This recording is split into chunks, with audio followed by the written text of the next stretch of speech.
चूँकि अब वो बीजेपी से मिलकर कार्य कर रहे हैं तो मुझे लगता है बीजेपी ही उनको उचित सम्मान और उचित स्थान दे। अब मोहन यादव जी के साथ बैठना चाहिए, उनको उचित होगा, जैसा उनके इंटरव्यू और उनकी भाषा शैली है। मैं समझता हूँ कि कांग्रेस में अब उनका कोई स्थान नहीं। वर्तमान में आप देख ही रहे हैं जिस प्रकार से नर्सिंग घोटाला चल रहा है।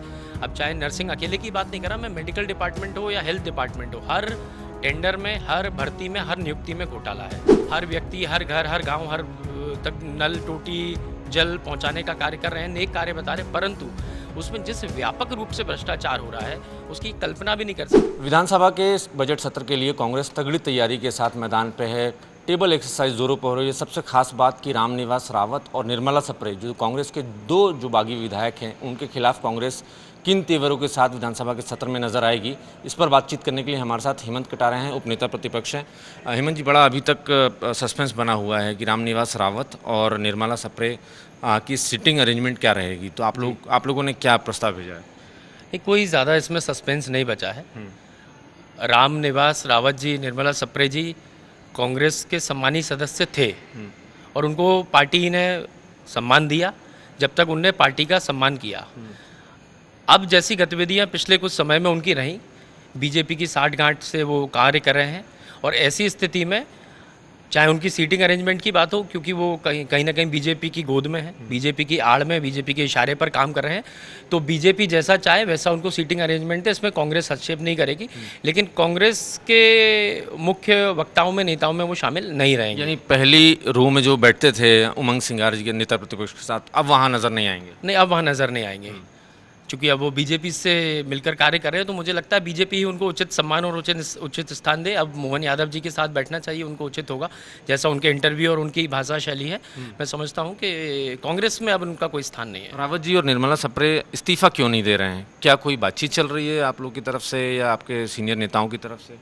नहीं, उसका वास्तविक कारण ये है कि वो चुनावी मैदान में जाने से डर रहे हैं, क्योंकि इस्तीफा देंगे तो चुनाव होगा तो जनता आकलन करेगी, और जब आप बिना कारण जिस पार्टी से आप जीत करके आए, जिस जनता के भरोसे पे आप जीत करके आए, बिना उनसे विश्वास जीते आप मैदान में उतर जाओ या इस्तीफा दे दो, तो आप भी समझते हैं जनता कब पलट जाए या कब उनको ज़मीन पर लेके आ जाए। ये कह नहीं है, चुनावी मैदान में कहा नहीं जा सकता। उनको ये चीज़ प्रतीत भी हो रही है कि अगर वो चुनावी मैदान में जाते हैं तो जहाँ तक है वो हार करके ही आएंगे, पुनः विधायक नहीं चुन पाएंगे। इसलिए वो इस कदम से बचने के लिए वो इस्तीफा दे नहीं रहे हैं और डर भी रहे हैं, घबरा भी रहे हैं चुनावी मैदान में जाने से। विधानसभा में 4000 से ज़्यादा सवाल अब तक लग चुके हैं। क्या कांग्रेस का एजेंडा है? बीजेपी सरकार को किस तरीके से आप लोग एक्सपोज करने की कोशिशों में हैं? देखिए, वैसे तो देखा जाए बीजेपी ने विगत 20 वर्षों में ऐसा कोई क्षेत्र या विभाग है ही नहीं जहाँ पे भ्रष्टाचार को व्यापक रूप से ना फैलाया हो। वर्तमान में आप देख ही रहे हैं जिस प्रकार से नर्सिंग घोटाला चल रहा है।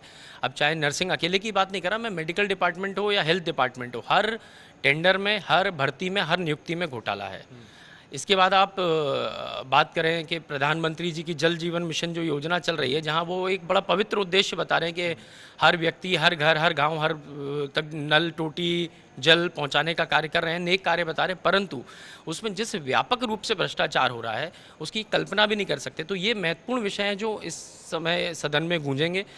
और साथ ही में क्योंकि बजट सेशन है तो बजट को लेकर के भी चर्चा होगी। जिस प्रकार का कर्ज मध्य प्रदेश के ऊपर और प्रति व्यक्ति के ऊपर लादा गया है और जो भ्रष्टाचार के ये मुख्य विषय हैं, इन सब के ऊपर सरकार को घेरा जाएगा। आप लोग बार बार ये भी कहते हैं कि जो वादा बीजेपी ने किया था इलेक्शन के वक्त की महिलाओं को 3000 रुपये देंगे, लाडली बहनों को, और बार आप लोग ये भी कहते हैं कि खजाना खाली है। तो किस तरीके से आप लोग प्रेशर बनाएंगे सरकार पर कि महिलाओं को जो वादा किया था उसके मुताबिक 3000 रुपये मिले?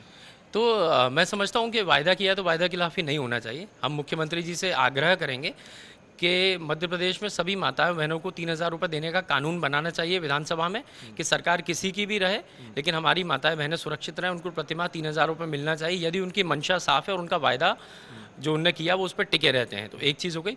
दूसरी चीज़, जो वायदे उनने गेहूँ धान को लेकर के किए थे, आपको भी याद होगा, उनने कहा भी था कि ये वचन पत्र जो हमारा गीता भागवत इस प्रकार की बातें कही थी, तो वो भी उनको याद दिलाते हुए कहेंगे कि जो आपके वायदे माताओं बहनों को लेकर के वो भी पूरे करें और गेहूँ धान को लेकर के जो आपके किसानों के प्रति वायदे थे उन सबको पूरा करने का अब समय आ गया है।